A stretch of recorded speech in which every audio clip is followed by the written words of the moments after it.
Halo, kita lanjutkan soal revolusi Iran. Nah, jadi pada saat itu para pejabat yang ada memang umumnya hanyalah kerabat-kerabat dekat dari para pejabat-pejabat sebelumnya. Dan juga bahkan perdagangan ini dikuasai oleh para konglomerat dan para kroni dari Shah Reza Pahlavi. Ya, meskipun terlihat Iran ini terlihat modern dan sangat cepat maju dalam pembangunan fisik, tetapi sebagian besar rakyat hanya bisa jadi penonton saja dan tidak bisa menikmati hasilnya. Hanya para pejabat yang punya gaji tetap dan para konglomerat saja yang berseliweran memamerkan harta kekayaan mereka. Nah, dan seperti biasanya setelah indoktrinasi dari para pemuka agama, para mullah ini tertancap kuat di hati para pemuda-pemuda Iran, maka dimulailah tindakan-tindakan untuk merealisasikan cita-cita mereka. Nah, tahun 1978 mulailah demo-demo dilakukan secara terkoordinir dan intensif, termasuk ketika bulan Ramadan Agustus tahun 78 terjadi pembakaran gedung bioskop di Rex Cinema Abadan. Nah, Abadan adalah kota minyak di Iran. Nah, korbannya luar biasa, 400 orang mati hanya hangus dalam gedung tanpa bisa keluar gitu ya. Sebenarnya ini juga akibat dari kesalahan desain di mana pintu gedung hanya bisa dibuka ke arah dalam, padahal ketika orang panik semua akan menuju ke pintu dan berkumpul berdesak-desakan sehingga pintu tidak bisa dibuka. Nah, meskipun kegiatan teror ini nggak jelas siapa pelakunya gitu ya, tapi terlihat yang memberi inspirasi kekerasan itu adalah para mullah yang memberikan fatwa untuk itu ya. Ayatullah Ruhollah Khomeini ditangkap dan awalnya dijatuhi hukuman mati, tapi akhirnya diganti dengan pengasingan ke Perancis. Lalu beliau diasingkan ke Perancis Oktober 1978. Diharapkan bahwa dengan diasingkan ke Perancis pengaruhnya akan memudar, tapi yang terjadi sebaliknya.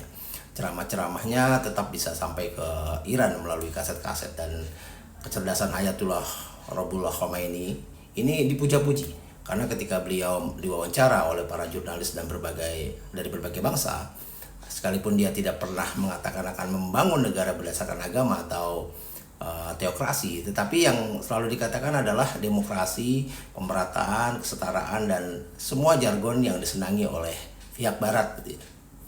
Nah, dalam setiap demo ketika ada korban yang jatuh, maka mereka akan membuat alasan memperingati para korban selama 40 hari ya, dengan tahlil dan ritual semacamnya lah. Padahal acara begitu juga akan jadi acara demo yang bisa membawa korban-korban yang baru. Sehingga demo tidak akan pernah terputus dan terus-menerus timbul kemarahan. Nah, setiap ada korban demo ini akan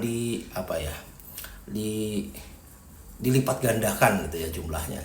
Ya, pernah suatu kali timbul korban 64 orang dan berita yang tersebar korbannya adalah 1.500 orang.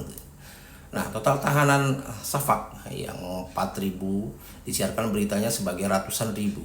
Tentu saja hal ini membuat kemarahan rakyat yang luar biasa. Nah, dalam mengorbankan semangat membangun negara yang berbasis agama ini, seorang tokoh mullah yang terpenting adalah Ayatullah Ruhollah Khomeini gitu ya. Nah, beliau mempunyai dendam pribadi kepada keluarga Shah Iran ya, karena beliau yakin bahwa ayahnya dihabisi atas instruksi istana. Nah, bagaimanapun juga pergerakan masyarakat ini biasanya bukan karena didalangi oleh satu orang, tetapi lebih mungkin terjadi akibat keadaan yang memang sudah siap dan matang untuk terjadinya suatu perubahan yang besar gitu ya. Nah, seperti juga kemerdekaan suatu bangsa bukan tergantung kepada satu orang tokoh besar yang dikultuskan, tetapi lebih diakibatkan oleh peristiwa-peristiwa sosial yang mempersiapkan dan mematangkan keadaan untuk terjadinya kemerdekaan. Nah, bagi rakyat kecil yang tertinggal, ya yang berjumlah sangat banyak ini, mereka menginginkan perubahan. Tidak peduli apapun perubahannya, tetapi keadaan status quo ini mempertahankan kemapanan yang sedang terjadi sama sekali bukanlah pilihan. Jadi kaum muda dimanapun akan berpikir apapun resikonya, keadaan harus berubah. Nah, ketika keadaan menjadi lebih gawat dan tidak terkendali, pada Januari 1979 maka Shah Reza Pahlavi beserta keluarganya mengungsi keluar dari Iran. Nah, pengungsian ini awalnya hanya untuk sementara, tetapi keadaan justru semakin parah dan pada bulan Februari tahun 79 Ayatullah Ruhollah Khomeini kembali ke Iran dari pengasingannya di Perancis. Nah, ketika itu terlihat bahwa meskipun para jenderal militer di Iran masih setia kepada Shah Reza Pahlavi, tetapi mereka yang berpangkat rendah ini lebih takut kepada kutukan para mullah dan pada hukuman akibat tidak mengikuti garis komando.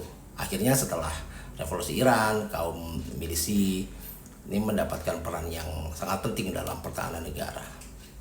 Ya memang dalam dunia militer harus sangat jelas sekali mana yang garis komando, mana yang harus diikuti, dan harus tanpa kompromi gitu.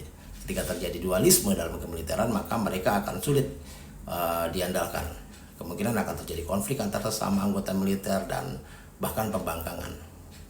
Yang aneh, waktu revolusi Iran ini terjadi, para wanita juga ikut berdemo dan mendukung para mullah.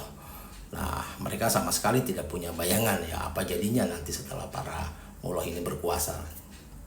Nah, kesimpulan yang bisa kita dapatkan dari sini adalah seperti misalnya pertama, pembangunan seberapapun hebatnya tetap harus diiringi dengan pemerataan yang tidak boleh ditunda-tunda. Lalu organisasi apapun ketika memiliki kekuatan yang besar akan selalu berusaha untuk meraih kekuasaan untuk diri mereka sendiri. Lalu pemerintah sama sekali tidak boleh abai dalam mendidik sikap berbangsa dan mengajarkan pemahaman politik pada warganya. Pemerintah pusat tidak boleh terlalu mengandalkan laporan resmi dari bawahan gitu ya. Sangat rawan terjadi laporan asal bapak senang yang tidak mencerminkan keadaan yang sebenarnya. Lalu pemerintah harus secara proaktif berkomunikasi dengan rakyat tentang langkah-langkah yang diambil dan menjelaskan pertimbangannya agar tidak timbul fitnah-fitnah. Dan semua kegiatan dalam skala besar harus direncanakan dengan baik dan diperkirakan dampak sosialnya. Ya kira-kira itulah mungkin yang bisa kita ambil pelajaran dari tragedi revolusi Iran. Salam.